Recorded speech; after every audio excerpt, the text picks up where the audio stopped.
കുട്ടികളായ ഇങ്ങനെ വേണം. രാവിലെ എണീറ്റ് കുളിച്ച് വൃത്തിയായിരുന്നു പഠിക്കണം കേട്ടോ.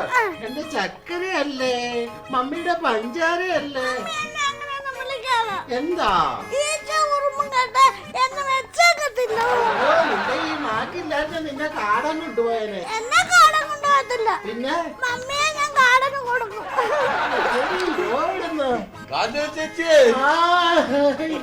എന്താ സാറേ നല്ല വിശേഷം. മോളെ ഈ അങ്കിള് ഏതാന്നറിയാവോ? ഏതാ? ലിസി ആന്റിയുടെ ഹസ്ബൻഡ്.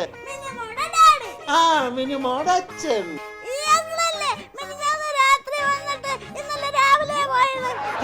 വിശേഷം പറയാതെ അവിടെ നിന്ന് പഠിക്കണേ അങ്ങോട്ട്. ഓ പിന്നെന്തൊക്കെയുണ്ട് സാറേ വിശേഷം? നല്ല വിശേഷം. എന്താണ്?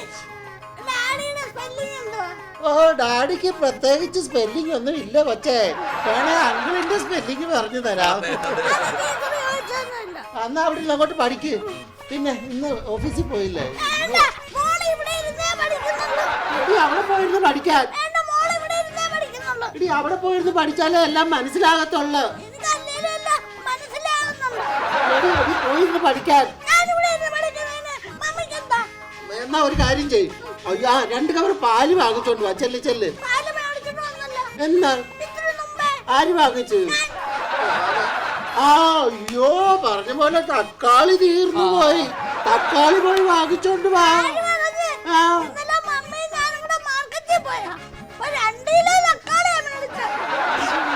നീ പോയിരുന്ന് പഠിക്കടി അവിടെ. നീ കണക്കിന് ഭയങ്കര മോശമാ. കണക്കിന് നീ പുറകോട്ടാ. മുന്നോട്ടല്ല പുറകോട്ടാ. എന്താ പോലെ എന്റെ ദൈവമേ, കൊച്ചു ആകെ കൊളവാക്കോ. നീ പോയിരുന്ന് ആ ജനലിൽ കൂടെ നോക്കി വണ്ടികൾ എണ്ണിക്കോ. ചെല്ല്. നീ കണക്ക് അങ്ങനെ പഠിച്ചാ മതി. അവിടെ പോയി 15 വണ്ടി എണ്ണണം. കാർ എണ്ണണം. കാറ്. നിനക്ക് ഞാൻ ശർക്കര മിഠായി വാങ്ങിച്ചു തരാം. പിന്നെ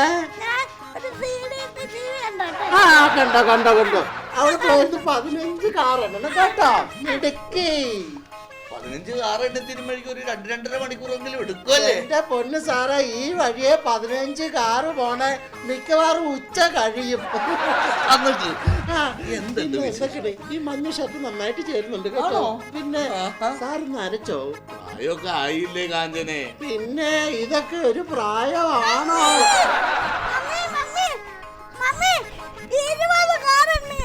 20 കാറെണ്ണ സമയമായിട്ടില്ല. നുണ പറയാ. 20 കാറെണ്ണയോ? എങ്ങനെ?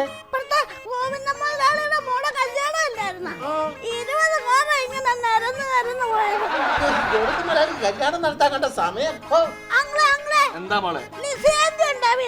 ലിസിയാന്റെ വീട്ടിലുണ്ട് മോളെ. എന്നാ അവിടെ എന്തോ സെറ്റപ്പ് നടക്കുന്നുണ്ട്. സെറ്റപ്പോ? മമ്മി എന്നെ കാരണം വിട്ടില്ലേ, അതുപോലെ അവിടെ മിനിമോളെ ബസ് നിർത്തിയിരിക്കുക ലിസിയാന്റെ.